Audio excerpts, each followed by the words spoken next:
عمرك قعدتي مع نفسك وسألتي نفسك أنا مين؟ أنا بحب إيه؟ أو أنا عايزة إيه من حياتي؟ يمكن السؤال ده يبان معقد شوية، خصوصا وإحنا في العشرينات، المرحلة اللي بنجرب فيها حاجات كتير، بنغلط ونتلخبط ونرجع نفهم ونتعلم أكتر. ففي الفيديو ده هشارك معاكي تجارب وخطوات ساعدتني أنا شخصيا إني أعرف أكتشف نفسي أكتر، ويمكن تساعدك إنك تبدأي رحلتك. فمشروبك ويلا بينا نبدأ. حسيت ان انا محتاجة اتكلم معاكم براحتي، فمش اللي هو لسه هقعد اظبط السيت اب واشوف انا هصور ازاي وانهي زاوية. انا زي ما بقعد على المكتب بتاعي قاعدة بكلمكم دلوقتي، لان عايزة الكلام فعليا يطلع من قلبي ليكم.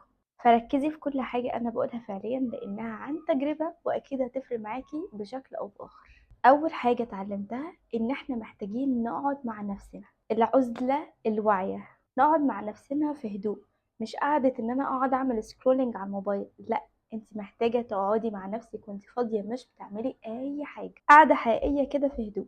ولو هتسأليني انا كنت بعمل ده ازاي، كنت اوقات كتير ببعد الموبايل عني خالص عشان اعرف اقعد مع نفسي واسمع دماغي وافكاري بتقول ايه. او يمكن كمان كنت بستغل اي فرصة ان انا اروح مشوار لوحدي او ان انا انزل اتمشى لوحدي، لان ده بيساعدني برضو ان انا اقضي وقت مع نفسي كده في هدوء. او حتى كمان ان انا بكتب افكاري في دفتر او نوت بوك عندي. وصدقيني لما تكتبي على ورق من غير فلترة لكلامك، هتتفاجئي ان في حاجات كتير جواكي عمرك ما كنتي واخدة بالك منها.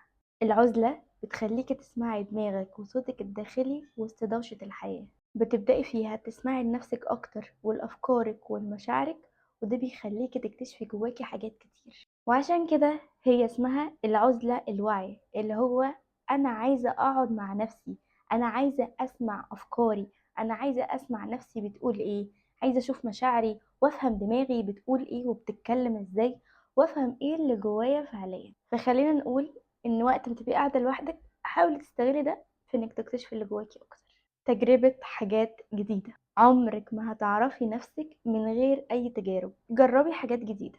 أنا مثلا جربت كورسات كنت متأكدة أنا مش هكمل فيها، سافرت أماكن بسيطة جدا، دخلت أنشطة ما كنتش أعرف عنها أي حاجة، ولسه ما زلت بجرب. لأن اللي اكتشفته إن كل تجربة صغيرة بدخل فيها بتفتح عيني على جانب مختلف، جانب جديد جوايا، وحتى لو ما كملتش فيها فهي بتسيب جوايا ومعايا أثر. ومع الوقت بعرف نفسي أكتر وبعرف هل الحاجة دي مناسبة ليا ولا لأ، عشان لو حصل معايا أي موقف تاني أو أي تجربة تانية ليها علاقة بالحاجة دي، الحاجة اللي أنا جربتها قبل كده، أبقى عارفة أنا هتعامل وهتصرف إزاي وهل هتنفعني ولا لأ.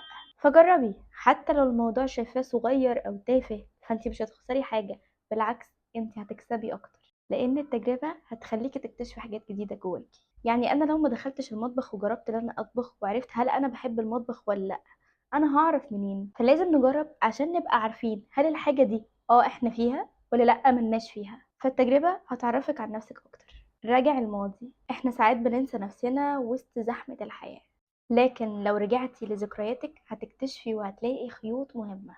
اسألي نفسك وانا صغيرة ايه اكتر حاجة كنت بستمتع بيها، او كنت بعمل ايه وانا مبسوطة. احيانا الطفل اللي جوانا بيكون فاهمنا اكتر من الشخص اللي كبر واتلخبط في حياته.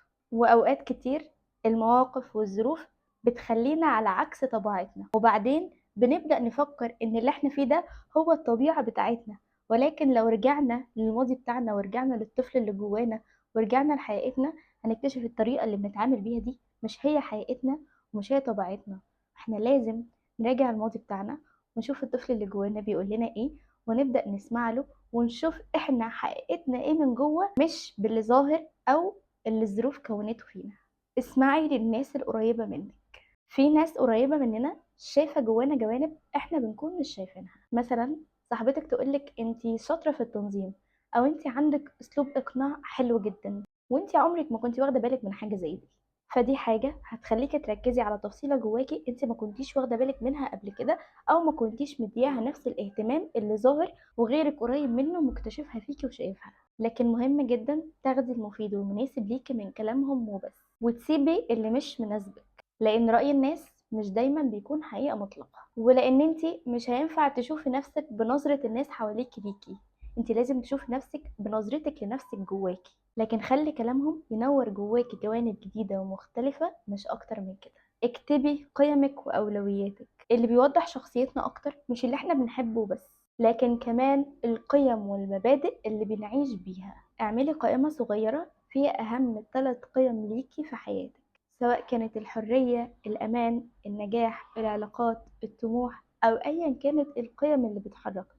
لما تبقي عارفة قيمك في الحياة، اختياراتك هتبقى أوضح وأسهل ليكي بكتير، ومبادئك هتساعدك في إنك ترسمي حدودك وترسمي حدود لكل تعاملاتك وعلاقاتك، وهتفهمك أكتر عن نفسك وإيه اللي تقدري تتقبليه وإيه اللي لأ.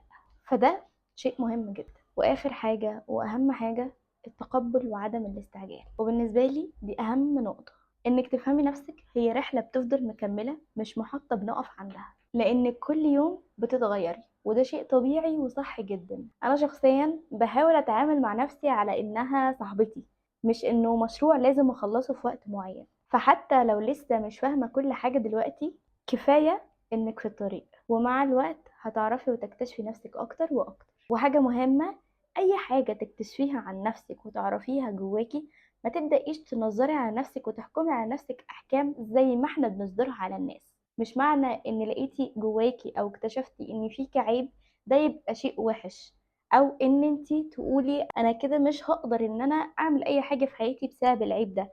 لا، انتي بتبدأي تكتشفي نفسك، تكتشفي نقاط القوة اللي جواكي، تكتشفي نقاط الضعف بتاعتك، تعرفي عيوبك، تعرفي ايه مميزاتك، ايه اللي تقدري تتعاملي معاه وايه اللي لا. بتبدأي تفهمي كل حاجة جواكي. فدي مش حاجة وحشة ومش حاجة غلط ان انتي تكتشفي عيوبك. ده هيبقى شيء كويس جدا ان انت تبداي تشتغلي عليها وتطوري منها وتحسنيها، وتحولي العيب اللي جواكي لميزه قويه تبقى حاجه حلوه ومميزه فيكي. فلازم تتقبلي ان مش كلنا من جوانا حلوين ومش كلنا من جوانا كويسين. طبيعي يكون في عندنا عيوب، ولكن اننا نقدر نشتغل على العيوب بتاعتنا ونحولها لمميزات.